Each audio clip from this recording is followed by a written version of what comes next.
There is a Grimes Hall still there on the campus. He went off to war. The Yankees occupied. The war was over.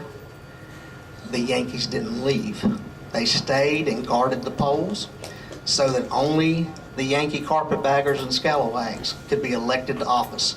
No Southerner, no home person could hold office after the Civil War. The governor of North Carolina could not hold office. Yankees were put in office. When the Yankees finally decided it was time to go home and go back up north and leave the occupation, the order was given to go home. And the townspeople of Grimesville, North Carolina rallied, encircled the plantation, sent word to one of the big farmhouses that was the Yankee headquarters, and said, "You're not coming through us to go back home." And us encircled the Yankees. And for 1 year, one Yankee after another would try to leave that place, only to be shot or stabbed or some way killed by the townspeople of Grimesville, North Carolina, until every Yankee that occupied that plantation was dead. And that's a true story. So when the Yankees come to North Carolina, we just say, you know what a good Yankee is? They're kind of like hemorrhoids. The good ones go back up. All right. Good to meet all of y'all. Let me ask you a few questions before you sit down. Do you have some of that information about some of the history? Is it in a, like in a... It's all through those books. The biography of Major General Brian Grimes is back there. The author signed the book for me. He was one of our professors at East Carolina University. He taught my son. Oh yeah, he taught my son when he was in college. My son Stephen's back here.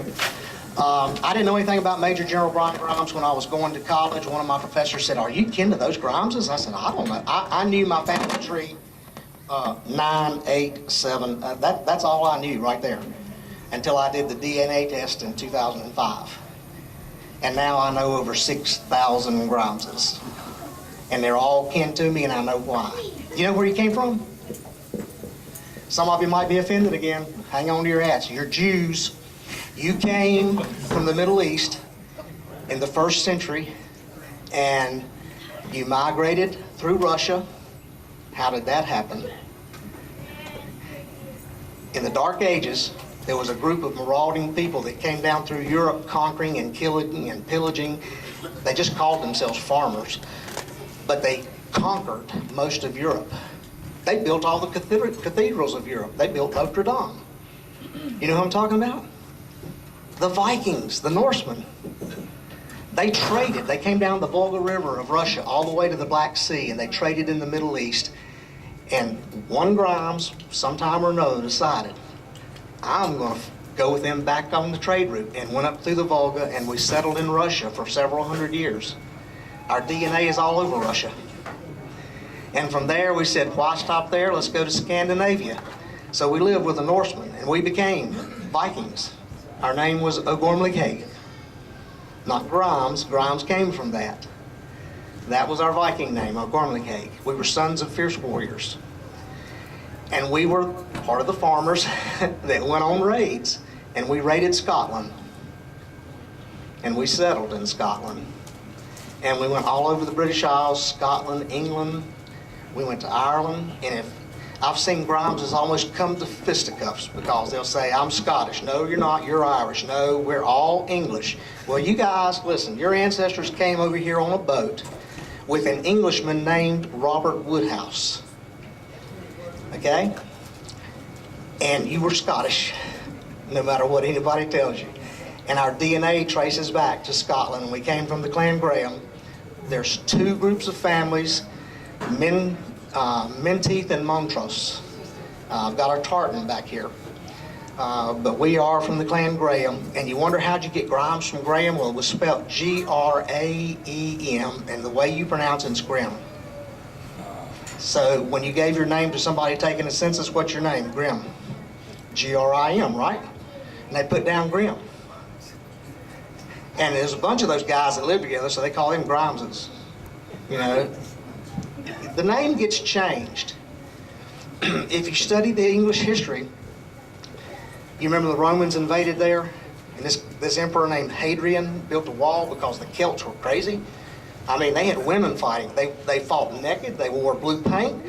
And this Celtic queen actually defeated Hadrian, a Roman emperor. So they built a wall and said, Romans, don't you go past this wall.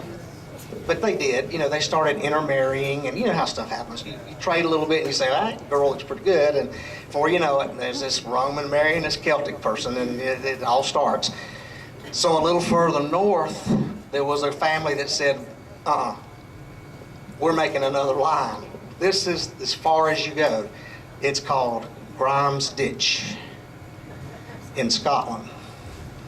And you can look it up in the internet. It's true. This is not another tall tale. We built Grimes Ditch for the same reason Hadrian built his wall, to hold off the Romans. Did you know, there's a lot of good Southern Baptists here in Texas, right? I'm a Southern Baptist in North Carolina. Did you know the gospel was first preached in England at a place called Grimes Ditch there also? It was a flint mine. And it's where the townspeople worked. And it's where they gathered, so it's a natural place. The gospel was brought to England and preached in Grimes Ditch. And that's just a few of the tales. I mean, you guys have a rich heritage, a rich, rich, rich heritage. So there's just a few things. But you're a mad Scotsman. I don't care how they put it. You're crazy. And if I see any of you wearing blue paint, it's okay, because that's who you are. Thank you. All right, ain't Nora wants to tell a couple more stories. Actually, this is about Arnold. I know more about him than I do about me. Anyway, you know, we all learned to drive the time we were